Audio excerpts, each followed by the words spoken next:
வணக்கம். இப்போ நிறைய பேர் யூஸ் பண்ணுறது எனக்கு ரொம்ப ஸ்ட்ரெஸ்ஃபுல்லாக இருக்குது, ரொம்ப டென்ஷனாக இருக்கேன் அப்படின்னு சொல்கிறாங்க. ஸ்ட்ரெஸ்னால் என்ன, அந்த ஸ்ட்ரெஸ் வராமல் இருக்கிறதுக்கு என்ன பண்ணுறது அப்படிங்கிறத பற்றி நம்ம சிந்திக்கலாம். ஸ்ட்ரெஸ் மேனேஜ்மெண்ட் அப்படிங்கிறது இன்றைக்கி ஒரு மிக முக்கியமான ஒரு சப்ஜெக்ட். இமோஷனலாகவோ ஃபிசிக்கலாகவோ அல்லது மென்டலாகவோ நாம் கொஞ்சம் எக்ஸாஸ்ட் ஆகும்போது நம்முடைய உடம்பினுடைய ரெஸ்பான்ஸை தான் நம்ம ஸ்ட்ரெஸ்ஸுன்னு சொல்கிறோம். மனிதர்கள் ஒரு ஸ்ட்ரெயின் ஆகும்போது, எதிர்பார்க்காத ஒரு நிகழ்வு ஏற்படுகிற போது எப்படி அதற்கு எதிர்வினை ஆற்றுகிறார்கள் அப்படிங்கிறது தான் ஸ்ட்ரெஸ். சில நேரங்களில் எந்த எதிர்வினையுமே ஆற்ற முடியாமல் போகும், அதுவும் அந்த பதற்றத்தினால, அந்த ஸ்ட்ரெஸ்னால்.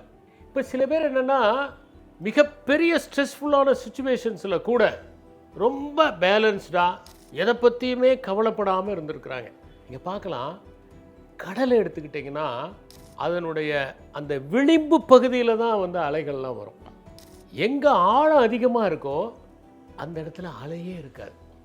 அது மாதிரி ஆழமான மனிதர்கள், தன்னம்பிக்கை உள்ளவர்கள், வாழ்க்கையை முழுமையாக எதிர்கொண்டவர்கள், புரிந்து கொண்டவர்கள் எந்த சூழலையும் பதற்றமாகாமல் இருப்பாங்க. இப்போ சில விஷயங்களுக்கு பதட்டப்பட்டு பிரயோஜனமே இல்லை. எபிக்டிட்டஸ் அப்படிங்கிறவர், அவர் ஒரு ஸ்டாயிக் ஃபிலாசபர், அவர் சொன்னார், நம்மளால் மாற்ற முடியாததுக்கு எதுக்கு நம்ம பதட்டப்படணும். சில பேர் அப்படியே வருத்தமாக உட்காந்துருப்பாங்க, இன்னும் ஒரு கோடிக்கணக்கான ஆண்டுக்கு அப்புறம் பூமி அழிய போகுதாமே அப்படின்னு. அதுக்கு நாம் என்ன பண்ண முடியும்? ஒன்றும் பண்ண முடியாது.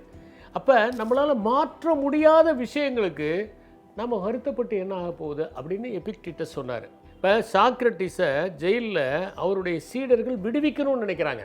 நாங்கள் எப்படியாவது உங்களை விடுவிக்கிறோன்னு அவர் சொன்னார்.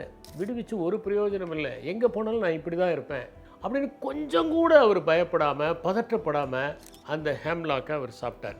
செனக்கான்னு ஒருத்தர் இருந்தார், அவர் நீரோனுடைய டியூட்டர். அவரை டியூட்டராக வைக்கிற வரைக்கும் நீரோ நல்ல ஆட்சியை கொடுத்தாரு. ஒரு கட்டத்தில் பார்த்தீங்கன்னா சுற்றி இருக்கவங்களாம் சொல்கிறதை கேட்டு அவர் கொண்டு போய் ஒரு தீவில் வச்சுட்டாரு. அவருக்கு மரண தண்டனை கொடுக்குறாரு. செனக்காவுக்கு தெரியும், என்னைக்காவது ஒரு நாள் நமக்கு இப்படிப்பட்ட முடிவு தான் வரணும்.